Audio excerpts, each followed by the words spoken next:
ఓం నమ శివాయ శ్రీమాత్రే నమ. అందరికీ నమస్కారములండి. మనం ఈ రోజున ఒక మ్యూజియంలోకి వెళ్ళాము. దీని పేరు మాన్ మందిర్ ఘాట్ అండి. ఇదే రాజుగారి కోట. ఆ కోటలో ఆ రాజుగారికి సంబంధించిన వివరాలన్నీ ఉన్నాయన్నమాట. అలనాటి వైభవాల గురించి సుమారు ఎన్ని సంవత్సరాలు 1700 సంవత్సరం అంటండి ఈ కోట నిర్మాణం. దానికి సంబంధించిన పత్రాలు అవి ఇక్కడ ఫోటోల రూపంలో అదే బోర్డు రూపంలో పెట్టారు. వారి వారి చరిత్రల గురించి తెలియజెప్పేవి. లోపలికి మనం వెళ్తే కాశీ వైభవం గురించి తెలియజేసేటువంటి ఇవి కూడా ఆనాటి గుర్తులండి. కాశీ వైభవం గురించి తెలిసే స్క్రీన్ ఒకటి ఉంది, అదేనండి దీని సినిమా స్క్రీను. ఆ స్క్రీన్ మీద మనకు వైభవాన్ని తెలియజేసే చరిత్ర వేశారు చాలాసేపు. అయితే మనకి లెంత్ ఎక్కువ అయిపోతుంది కదని అలాంటి పరికరాలండి. అలనాటి అలంకార వస్తువులు. ఆయన వినాయకుడు, ఇదేం పంచపాత్ర, ఇవన్నీ దుర్గామాత పక్కన ఈవిడి వారు ఆ రోజుల్లో వాడుకున్న ఏం అలంకారం కోసం నెమలి అండి. అది ఆ రోజుల్లో వాడుకున్న వస్తువులు అంటండి. ఇది అలనాటి వైభవం గురించి తెలియజేసే సినిమా స్క్రీన్ అనమాట. ఆ గదిలోనమాట ఇది. ఆ గది అయితే ఇలా ఉందండి.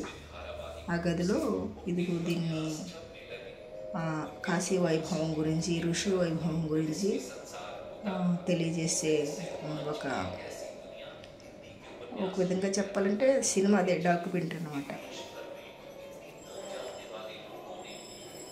ఆ భవన్ ఇది కోట అండి. ఇది కోట, మనం వెళ్ళిన కోట. బయటకైతే అలా కనిపిస్తుంది. వారు పరంపర ఉంటుంది కదా, వారి చరిత్ర ఉంటుంది. భారత భూమి గురించి పొగుడుతూ ఆ స్క్రీన్ మీద మనకు తెలియజెప్తున్నారు అన్నమాట.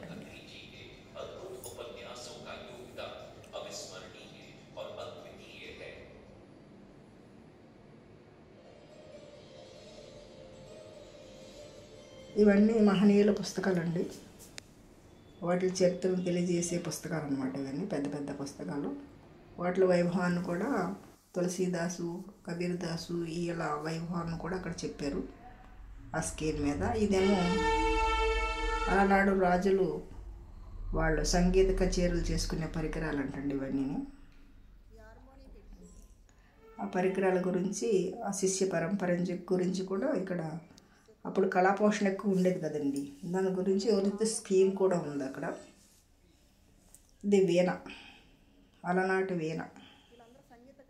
వేణువులు కూడా ఉన్నాయండి అక్కడ. వేణువు కూడా ఉన్నాయి. అదిగోండి, ఇది తబలా, ఇది హార్మోనియం, ఇగో వేణువులు. ఇవ్వండి 2 రకాలు ఉన్నాయి చూడండి, 2 3. ఇది ఒక గది అండి. ఇక్కడేమో భగీరథుని చరిత్ర తెలియజేసే స్కీన్ అనమాట. గదంతా స్కీనే. ఆ గది అయితే ఇలా ఉంటుంది. స్క్రీన్ చూసేవాళ్ళు అలా కుర్చీల్లో కూర్చున్నారు, బెంచీల మీద అలా కూర్చున్నారండి. భగీరథ చరిత్ర గురించి తెలియజేశాడు. గంగానది ఎలా వచ్చింది, గంగా అవతరణ గురించి తెలియజేసే చరిత్ర మొత్తం గదంతా వేశాడు అనమాట. గదంతా స్క్రీనే. నాకు అలా గదంతా స్క్రీనే కనబడుతుంది మనకి. ఆ చిత్రమే కనబడుతుంది. ఆ భగీరథ చరిత్ర అనమాట మొత్తం. గంగానది ఎలా వచ్చింది అనేది. ఆ గది అయితే అలా ఉందండి, చాలా పెద్దది. తర్వాత వేరే గదిలోకి వచ్చాం. ఇక్కడైతే అలా అగ్ని ప్రజ్వలుతున్నట్టు ఉన్నది. ఆ ఋషులు యజ్ఞం చేస్తారు చూసారా, ఆ విధంగా ఉంది. అవన్నీ చిన్న చిన్న లైట్లు పైన అమర్చారు. ఇందులో అయితే ఇంతేనండి, గదిలో ఏమీ లేదు, చీకటిగా ఉంది. ఆ అగ్ని కనపడటం కోసం అలా ఏర్పాట్లు చేశారు. లోపలైతే సిబ్బంది ఉన్నారండి. మనల్ని ప్రతిక్షణం మనం గమనిస్తూనే ఉన్నారు. ఇదండి దాని ఫోటో, అగ్నిశిఖల ఫోటో అది. తర్వాత ఇది ఇంకో వేరే గదిలోకి వచ్చామండి. ఇక్కడ మనం ఎవరి చరిత్ర కావాలన్నా అలా స్క్రీన్ మీద అక్కడ బోర్డులు ఇచ్చారు. ఆ బోర్డు అందులో మనం సెట్ చేస్తే ఆ చరిత్ర వస్తుంది. రవీంద్రనాథ్ ఠాగూర్ అక్కడ కొన్ని ఇచ్చారు బొమ్మలు ఆ స్క్రీన్ల మీద. ఈయన చరిత్ర, ఈయనెవరో, ఆయన చరిత్ర ఏంటి అనేది ఆ స్క్రీన్ మీద అలా స్విచ్లోకి పోవాలి మనం అనమాట, వస్తుంది. ఇవన్నీ స్విచ్ బోర్డులు అన్నమాట. ఇది కూడా అంతే, ఏదో దీనికి సంబంధించిందో ఇలాగా మనం దాని మీద వేయగానే ఆ చరిత్ర మన గంగానది గురించి, రవీంద్రనాథ్ ఠాగూర్ కావాలంటే దాని గురించి, అలాగే తులసీదాస్ కావాలంటే ఆయన గురించి. ఇదే వైద్యం అండి. ఆ రోజుల్లో వైద్యం అంట, వైద్య విధానం. రాగి రేఖ మీద చెక్కారు అవి. ఏదో చరక వైద్యం ఏదో అంటే ఆయుర్వేద వైద్యం. అవి వారు పరికరాలండి, ఆపరేషన్లు చేసినప్పుడు పరికరాలంట అవి. మనం స్క్రీన్ చూడాలంటే, చరిత్రలు చూడాలంటే చరిత్ర గది ఇలా ఉందండి. ఇక్కడ ఆయుర్వేదం గురించి, ఆయుర్వేద చెరకు గురించి వివరించారు. ఇది వేరే గదిలోకి వచ్చాము ఇప్పుడు మనం. అక్కడైతే కనుక కాశీ వైభవాన్ని గురించి వివరిస్తున్నారు, గంగానది వైభవాన్ని గురించి ఆ స్క్రీన్ మీద. అవన్నీ లైట్లు అండి, వెదురు బొట్టలతో లైట్లు అలంకరిస్తారు. దీపాలు కూడా ప్రమిదలు కూడా అట్లనే పెట్టుకుంటారు. ఇది బయట, మనం బయటకు వచ్చాము ఇప్పుడు. ఈ బయటకు వచ్చిన గదిలో ఆ గదిలోకి వెళ్తున్నాం మనం. ఆ గదిలో అయితే కనుక చేనేత బట్టలు వేసే మిషన్ ఉందండి. ఆలనాడు చెక్కదన్నమాట ఇది. వాళ్ళకి ప్రత్యేకించి మనుషులు ఉండేవారంట. రాజుగారి కుటుంబానికి బట్టలు ఉన్నాయి, అతని బట్టలు అలా నేసిచ్చేవారట. అక్కడ వస్త్రాలు కూడా ఉన్నాయండి, ఈ నేత వస్త్రాలు. ఈ పక్కనే పట్టు వస్త్రాలు ఉన్నాయి. ఆ రాజుగారు ఈ కోటలోనే ఉండేవారట వాళ్ళ కుటుంబం అంతా. అప్పుడు 1700 సంవత్సరాలు అంటున్నారు. 1700 సంవత్సరాలు అయిందో 1700 సంవత్సరాలు మొదలైందో నాకైతే తెలియలేదు. అవన్నీ ఇంగ్లీష్లో ఉన్నాయండి, అందుకే బోర్డులు పెట్టాను. మీకు ఏమన్నా వీలైతే చదువుకోండి. ఈ పట్టు వస్త్రాలండి. ఇది చేనేత మగ్గం అన్నమాట. హ్యాండ్లూమ్ అంటారు కదా, అదే చేనేత. మన తెలుగులో చేనేత అంటారు, ఇంగ్లీష్లో హ్యాండ్లూమ్ అంటారు. పిల్లలు తెలుసుకోవాలండి ఇలాంటి విషయాలు, ఇలాంటి మ్యూజియంకి వచ్చి. అలనాడు వాడిన వాయిద్య పరికరాలు. అప్పుడు కళావైభవం ఉండేది కదా, సినిమాలు ఏవి లేవు కదా. సంగీత కచేరీలు, నాట్య కచేరు, తోలుబొమ్మలు వాటికి సంబంధించి కూడా ఈ గదిలో ఉన్నాయండి. వాటికి సంబంధించినవి కూడా. ఇది ఆ గది అయిపోయింది. మనం ఇప్పుడు బయటకు వచ్చాం. ఇది సూర్య సమపాలన తెలియజేసే గంటా కోణం. సూర్యుడు ఆ రోజుల్లో గడియారం లేనప్పుడు దాని ద్వారా తెలుసుకున్నాం. మెట్లు ఉన్నాయి చూడండి, ఆ పక్కన ఈ పక్కన చంద్రాకృతిలో ఉంది. అది సూర్య గంటా కోణం అంటండి. ఇది సూర్య గంటా కోణం అంట. దాన్ని బట్టి సమయాన్ని జ్యోతిషాన్ని కూడా నిర్ణయించేవారట ఆ రోజుల్లో పండితులు. అందుకోసం రాజుగారు ప్రత్యేకించి ఇలా నిర్మాణం చేశారంటండి. సూర్య గంటా కోణం. దీని పై భాగంలో అనమాట. మనం కింద నుంచి పైకి వచ్చామంటే పై భాగంలో ఇదంతా కనబడుతుంది. పైన గంగానదిని చూడటానికి వెళ్ళిన వాళ్ళు కిందకు వస్తున్నారు. మనమేమో ఇక్కడే ఉన్నాం, ఇంకా వెళ్ళలేదు పైకి. ఇది చూడండి, సమయాన్ని అలా లెక్కిస్తారంట. 1, 1:30, 2:30 ప్రతి అరగంటకి సమయం.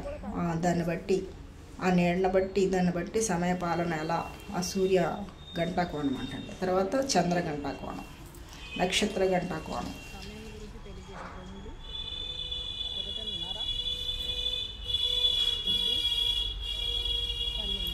ఇదేమి చంద్రగంట కోణం అంటండి. చంద్రుణ్ణి నిర్ణయించే కోణం అనమాట ఇది.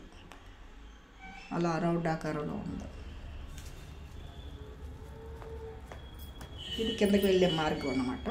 ఇప్పుడు మనం పైన ఉన్నాము, ఇంకా గంగ దగ్గరికి వెళ్ళలేదు మనం. గంగ కనపడలేదు, ఇప్పుడు వెళ్తాం అన్నమాట. తర్వాత వెళ్తాం అనమాట. మనం అన్నీ చూసుకొని అక్కడ బోర్డు కూడా పెట్టారండి దానికి సంబంధించి. వీళ్ళ పైకి వెళ్ళి కిందకు వస్తున్నారు వాళ్ళ.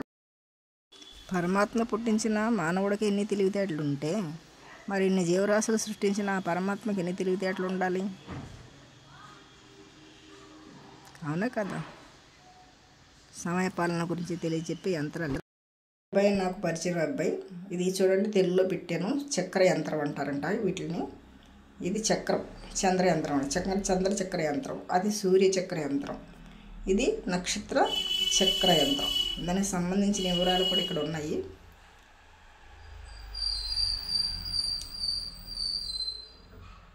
ఇది సూర్య చక్ర యంత్రం. ఆ రౌండ్ ఆకారంలో మాన్ మందిర్ ఘాట్ అంటుంది. ఇక్కడ ఏముంది ముందు టైమా, సమయపాలన తెలియజేసింది. సమయపాలన. ఇది చంద్రుడా, ఇది చంద్రుడిది, అదేమి సూర్యుడిదా. ఇది సూర్య సమలన పాలన. ఇది చంద్ర సమయపాలన. ఇది చంద్ర సమయపాలన. ఇదేమో సూర్య సమయపాలన.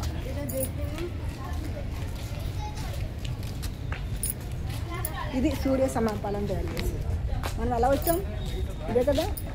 ఇది సూర్య సమయ పాలన తెలియజేసేది అనమాట. సమయం అది.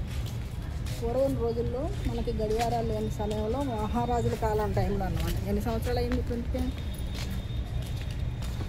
ఎన్నో 100 సంవత్సరాలు కదా అయింది. 100 సంవత్సరాలు, 1700 సంవత్సరాల క్రితం నాడుతున్నమాట ఈ భవనం. మాన్ మందిర్ ఘాట్. మాన్ మందిర్ ఘాట్ పైన మ్యూజియం, లోపలంతా మ్యూజియం అన్నమాట.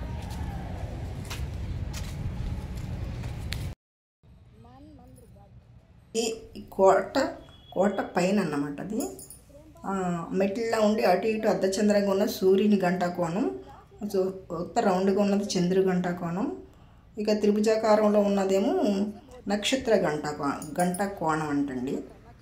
అక్కడ బోర్డులో రాసిన విధానాన్ని బట్టి, ఆ నక్షత్రం బట్టి ఆ బిడ్డ పుడితే జాతకాన్ని కూడా దాన్ని బట్టి నిర్ణయించేవారండి. ఆ రోజుల్లో ఈ పుస్తకాలు కూడా లేవు కదా. ఇది కిందకి దిగడానికి మార్గం అన్నమాట.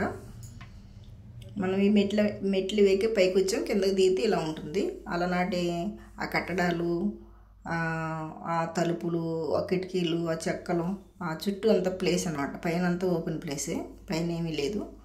ఆ మొక్కలు అవి పెంచుకోవడానికి అన్నీ వీలుగా అనమాట. మనం ఇక్కడి నుంచే పైకి వెళ్ళాము. ఇది కింద భాగం.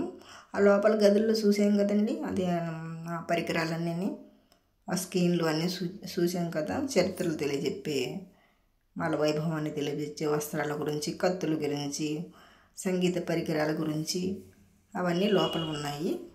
మేము పైకి వెళ్ళామని చెప్పాను కదండి. అప్పుడు గంగా విహారం, అక్కడ బోట్లు అలా కనిపించాయి.